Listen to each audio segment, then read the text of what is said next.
اه يا اسطى. اه انا شكلي هعملها دلوقتي اهو. هو ايه اللي يالا اللي ايه؟ ما انت عارف العادة السرية بتاعتي. طب يلا يلا، سلام سلام سلام.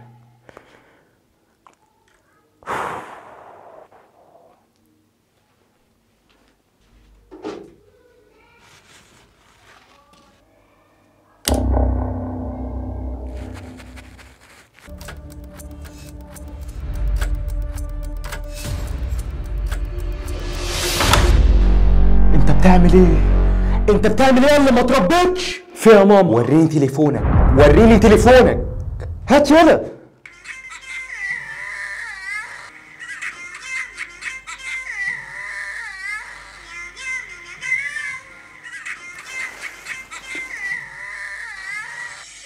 والنبي يا ماما ما تقوليش لحد ان انا بتفرج على الفيديوهات دي. مسا مسا والاصدقاء، اهلا بيك في اوضتي المتواضعه وفي حلقه جديده من برنامج المحقق.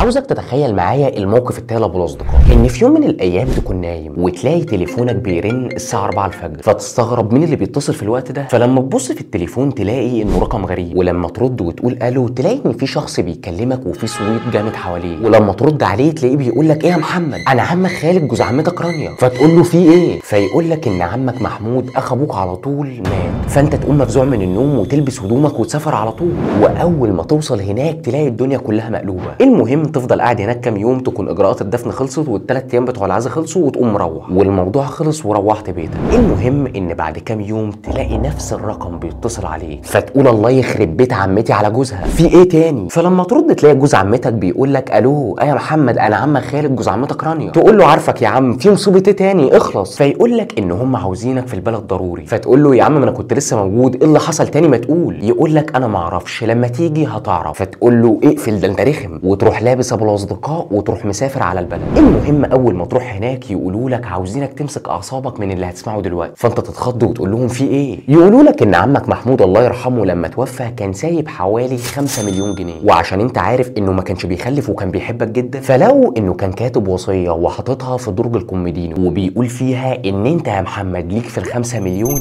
2 مليون جنيه، والباقي هياخدوا عمتك رانيا وعمك سيد. فانت من كتر الفرحه ما تصدقش اللي سمعته، لحد ما تلاقي جوز عمتك رانيا داخل عليك وفي ايده شنطه جلد، وبيقول لك امسك يا محمد ال2 مليون جنيه بتوعك، ويقول لك لو عايز يا حبيبي تعدهم عدهم، على العموم دول 2 مليون جنيه خمسينات. فانت هتنتش منه الشنطه وتقول له مش عاوز اشوفك تاني، وتاخد الفلوس وتركب وتروح.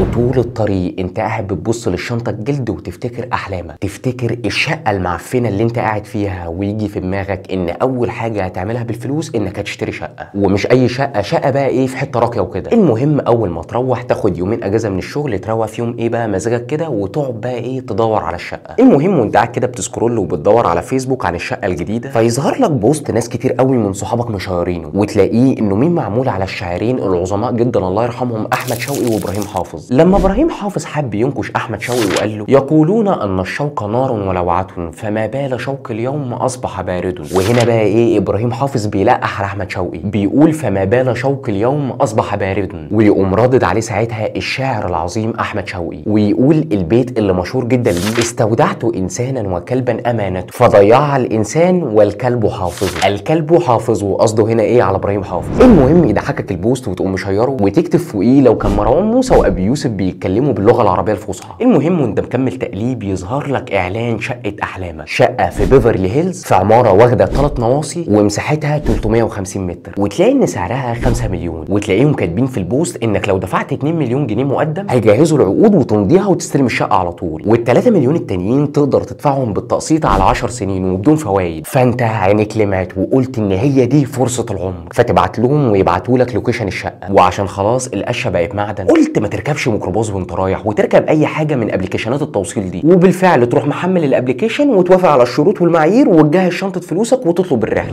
وتوصل ابو الاصدقاء عند شقه احلامك. المهم تطلع تبص على الشقه تلاقيها تمام جدا وتعجبك، وتقرا العقود وتلاقيها تمام وتمضيها، وتقوم مدي الناس الفلوس، ويقولوا لك ان 5 ايام بالظبط وهنكلمك عشان تستلم المفتاح، وتروح ابو الاصدقاء وانت في قمه سعادتك، وتفضل قاعد ال5 ايام على نار لحد ما يكلموك، وتكون قاعد ال5 ايام على نار عشان عشان يكلموك وتروح تستلم الشقه. المهم ان ال5 ايام يعدوا ان حد يكلمك محدش بيتكلم، فتقول لنفسك يمكن مشغولين او حاجه، فتستنى يومين كمان ان حد يكلمك برضه محدش بيتكلم، فانت تقلق والفار يبتدي يلعب في عبك، فتلبس هدومك وتروح قايم وتروح على الشقه بسرعه، واول ما تروح تلاقي ان اصلا في حد سكن في الشقه، فتطلع تقول للناس انتوا مين؟ يقولوا لك احنا اللي اشترينا الشقه. نعم اشتريتوا شقه ايه؟ انا دافع فلوس الشقه دي. فتفضل تكلم الشخص اللي انت مضيت معاه العقد، ترن عليه ما بيردش، وبعدين قيس فجاه تلاقي ان في رقم غريب بيرن على تليفونك، فلما ترد تلاقي ان في واحد بيقول لك انه اخترق تليفونك وخد كل حاجه موجوده على تليفونك، صور وفيديوهات واكونتاتك واكونت البنك بتاعك، ويقول لك انه هيخرب حياتك. وانت ابو الاصدقاء تقف في حيره واندهاش، ومخك يبقى هينفجر مش عارف كل ده حصل ازاي. بس انت اللي ما تعرفوش ابو الاصدقاء ان البوست اللي انت شيرته في الاول بتاع الشاعر ابراهيم حافظ واحمد شوقي، لو كنت قريت البوست ده كويس جدا كان ممكن كل ده ما كانش يحصل. طبعا ابو الاصدقاء انت دلوقتي مش فاهم اي حاجه، مال البوست بالشقه بالشخص اللي اخترق التليفون بعنوان الحلقه من الاساس؟ هو ايه العبث ده؟ كل الحاجات تقريبا ملهاش اي علاقه ببعض. انا والله العظيم عذرك ابو الاصدقاء، وعارف انك مش فاهم اي حاجه ومش عارف ايه علاقه ده بده بده بده، بس خليني دلوقتي اكشف لك كل حاجه. هو انت ما سالتش نفسك ابو الاصدقاء هو ليه لما انت قرات اسم الحلقه اللي هو العاده السريه، ليه اول حاجه جت في دماغك هي حاجه مش تمام؟ او خلينا نتكلم بشكل صريح، ليه اول حاجه جت في دماغك الاستمناء؟ مش يمكن جمله العاده السريه معناها حاجه تانية خالص غير الحاجه اللي جت في دماغك دي؟ ما اصل انا ممكن العاده السريه بتاعتي ان انا مثلا بقرا ضوافري، ودي العاده بتاعتي السريه اللي انا مش عاوزك تعرف عنها حاجه. يعني على سبيل المثال نفترض دلوقتي ان انا قاعد معاك وبقول لك ان انا بعمل العاده السريه، ممكن مثلا ان انا يكون من جوايا ان انا بقرا ضوافري، لكن لما انا قلتها كنت عاوزك تفهمها بالمعنى التاني اللي هو الاستمناء، وانا كنت قاصد ده. وفي الحاله دي انا كنت بلعب عليك لعبه ظريفه ولطيفه اسمها التوريه او التلاعب بالالفاظ. التلاعب بالالفاظ هي حاجه لغويه بحت، ممكن لما اقولها لك انا يكون قصدي حاجه بس انت لما تسمعها تفهمها حاجه تانية خالص، بس بشرط انا اكون قاصد ده. وفي الحاله دي انا لعبتك لعبه الورد بلاي او التلاعب بالالفاظ. حاجه زي كده لما اقول لك عليها هتكون بالنسبه لك حاجه مضحكه جدا، لان المألوف بالنسبه لنا عن الموضوع ده انه مثلا داخل في الكوميديا زي الافلام والمسلسلات، او ممكن كمان البرامج الكوميديه اللي موجوده على يوتيوب واللي ممكن اصلا فكرتها الاساسيه قايمه على الموضوع ده، زي مثلا حلقات رومانسيه منسيه بتاعت بيس كيك او حلقات رسيني بتاعت تميم يونس. ودي بصراحه حاجه لذيذه ومضحكه جدا، وممكن بقى تعملها انت واصحابك وتقضوها ارزع وانكش وانكت والحاجات دي. بس اللعبه الجميله دي ممكن يكون ليها جوانب تانية سيئه لو اتعملت علينا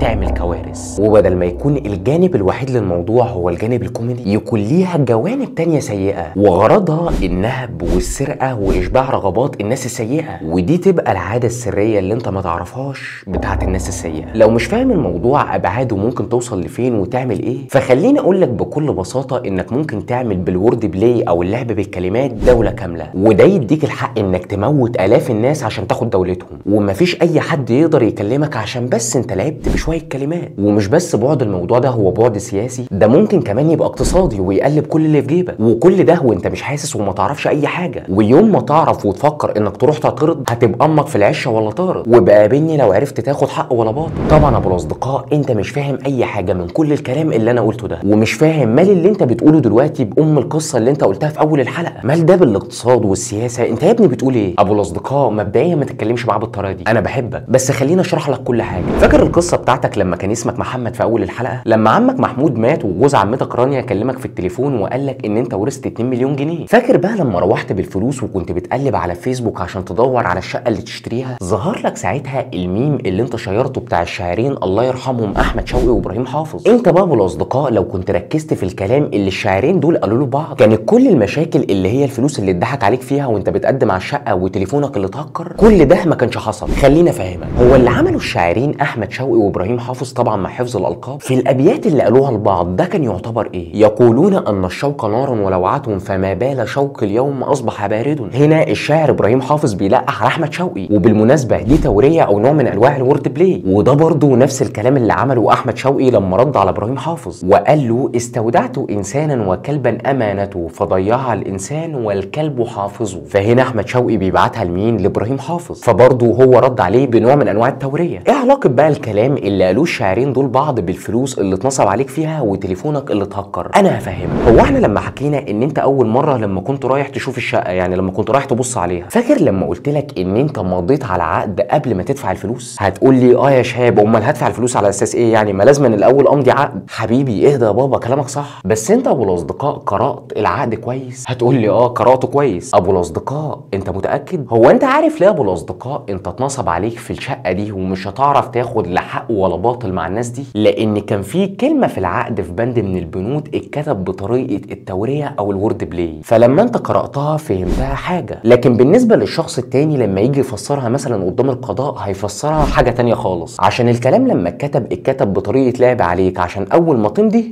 تلبس. وبقابلني بقى ساعتها لو خدت حق ولا باطل. ولو في محامي بيتفرج علينا في الحلقه دي هياكد لك كلامي، يعني على حسب كلام محامي اسمه استاذ عبد الله مطاوع بيقول ان 90% من القضايا اللي قاعده بقالها فترات طويله في المحاكم وما بتتحلش بيكون سببها الرئيسي هو غموض العقود والتلاعب بالكلمات. يعني بيكون في بند من البنود بيكون فيه كلام بيحمل معنيين. يعني مثلا على سبيل المثال لو افترضنا مثلا ان واحد جه يبيع لك عربيه، العقد بيتكتب فيه السياره تباع بحالتها الراهنه، ودي جمله في منتهى التوكسيسيتي، لان اصلا ممكن اللي يكون بيبيعها لك هو فيها عيوب بس مخبيها عليك، ومجرد انك مضيت على العقد واكتشفتها بعد كده انت مالكش الحق انك تقاضيه، لان مكتوب في العقد السياره تباع على حالتها الراهنه وانت مضيت على العقد، فانت بقى مغفل ولبست، فدي مشكلتك مش مشكله اللي باع لك. وهو ده اللعب بالكلمات. طبق ده على كل حاجه، عربيات، بيوت، طيارات، مراكب فضائيه، مش هتفرق، انت مش مضيت البس. وحركه قذره زي دي ممكن تلاقيها داخله في الجانب الاقتصادي عادي جدا، زي مثلا معظم المحلات او البراندات الكبيره اللي بتكون كاتبه سيل اب تو 50%، فانت تشوف اليافطه دي وعينك تلمع وتقول اما ادخل اشتري، ده عرض جامد جدا. بس في الحقيقه ابو الاصدقاء ان انت اللي زبون جامد جدا، لان لما تدخل المحل وتلم الحاجات اللي انت عايزها وتروح على الكاشير عشان تحاسب هتتفاجئ ان حوالي 20 30 جنيه بس هم اللي نزلوا من سعر القطعه. ولما تيجي تسال الراجل اللي واقف على الكاشير انتوا يا جماعه مش كاتبين خصم 50%؟ هيقول لك احنا كاتبين خصم اب تو 50%، يعني لحد 50%، انما 50% على القطعه دي احنا ما كتبناهاش. وطبعا انت هنا عندك الحق انك ترجع القطعه وما تشتريهاش، بس غالبا ممكن تتكسف وتقول له حطها يا عم في الشنطه وتقوم واخدها وماشي. ممكن انت بقى ما تعملش كده، بس انا بصراحه اوقات بتكسف وبعمل كده، وكل ده بسبب ايه؟ الورد بلاي.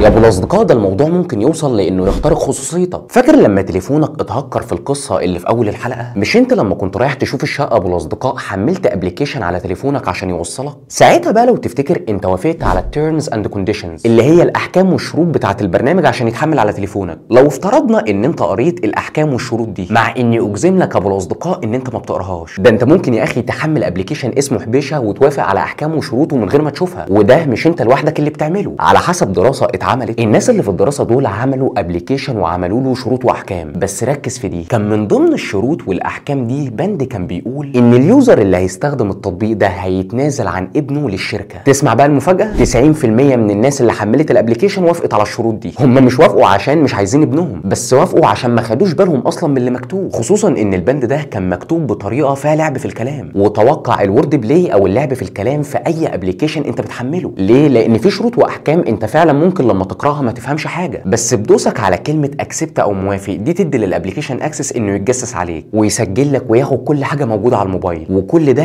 انت وافقت عليه وانت ما تعرفش، حتى لو انت ابو الاصدقاء قرات الاحكام والشروط. وكل ده بسبب ايه؟ بسبب كلمه او جمله عرفوا يكتبوها بطريقه يلعبوا بيها عليك، والكلمه او الجمله دي اديتهم الحق انهم ينتهكوا اسمن حاجه عندك. اكيد مش هقول شرفك بس خصوصيتك ابو الاصدقاء، شت يور برايفسي مان. بس برضه عارف ابو الاصدقاء كل ده اللعب في الموضوع لسه على صغير. الموضوع مهما وصل في الحته دي هو برضه لسه مقتصر على فرد. احنا لحد دلوقتي بنلعب بكلمات على افراد، فرد واحد هو اللي اتاثر بحاجه زي كده. بس تعالى كده ابو الاصدقاء نبص النهارده ايه اكبر مشكله موجوده في العالم حاليا. العالم كله شايفها وشايف ناس واطفال بتموت كل يوم، والناس دي بتموت بسبب المشكله دي ومحدش قادر يتكلم. ايوه ابو الاصدقاء بالظبط، حتى اللي بيحصل لاخواتنا قدام عينينا لحد النهارده ومحدش لا بيتكلم ولا بيتدخل هو كان سببه في الاساس لعب الكلمات. لعب الكلمات اتعملت على شكل وعد خلت الاف الاطفال والنساء والشيوخ يموتوا، شباب في سن الورد بتموت كل يوم بسبب وورد بلاي. واللعبه دي اتعملت من اكتر من 100 سنه وخلت ساعتها اكتر من تلتين واحده من اشرف بقاع الارض في العالم محتله. ولو حاسس ان انت مش فاهم كل اللي انا بقوله خليني افهمك. سنه 1917 وزير خارجيه بريطانيا ارثر بلفور بعت رساله اللورد روتشيلد. مين يا شاب اللورد روتشيلد ده؟ ده احد زعماء الحركه الصهيونيه في الوقت ده. الرساله دي كانت وعد وتسمى بوعد بلفور، وكان ساعتها نص الوعد ده مكتوب بالعربي وبالانجلش. ايه بقى نص الوعد او الرساله دي؟ النص كان كالتالي: ان الحكومه البريطانيه تنظر بعين العطف لاقامه وطن قومي للشعب اليهودي في فلسطين. هنوقف لحد هنا، الوعد ليه باقي بس هقول لكم الوساخه حصلت فين. لو تلاحظ الجزء الاول من الوعد اتقال فيه وطن قومي. المصطلح ده ملوش اي تعريف في القانون الدولي. وطن قومي ده يعني معناه ان اليهود لما يدخلوا فلسطين هيعملوا لهم دوله، ولا الموضوع هيبقى مقتصر ان هم يدخلوا يعيشوا في جزء صغير من فلسطين ويعيشوا عادي. فلما الكلام اتقرأ اتفهم بطريقه، لكن في الحقيقه الغموض في الجمله دي كان مقصود عشان يدوا اللي ما يتسموش اكبر مرونه يعملوا في اخواتنا اللي هم عاوزينه. ثانيا، جمله في فلسطين اتقال اقامه وطن قومي لليهود في فلسطين، لكن في الحقيقه جمله في فلسطين دي جمله مطاطيه جدا. لما تقراها ممكن تقول جزء من فلسطين، لكن برضه ممكن تبقى جزء من فلسطين بس كبير حبتين او تلتينها مثلا زي دلوقتي ان ما كانش كلها. ثالثا، في الوعد لوح الذكر الحقوق المدنيه والدينيه التي تتمتع بها الطوائف الغير يهوديه في فلسطين. دي جمله انت ممكن لما تقراها في وعد بلفور تقول دي جمله في منتهى العداله، بس ممكن اسالك سؤال: احنا ذكرنا الحقوق المدنيه والدينيه، فين بقى حبيب قلبي الحقوق السياسيه؟ حقهم في ارضهم، بس لما تقرا الجمله تحس انهم مدينهم حقهم كله. كل اللعب بالكلمات والالفاظ دي خلى شويه الكلاب دول يعملوا في اخواتنا اللي بيحصل فيهم من اكتر من 100 سنه، وهو ده بس مجرد انك تلعب بكلمه. وعشان تفهم ليه عنوان الحلقه اسمه العاده السريه، فعشان بكل اختصار ان اللعب بالكلمات بالطريقه دي هي دي العاده السريه بتاعت الناس السيئه. وكالعاده ما تنساش تعمل شير.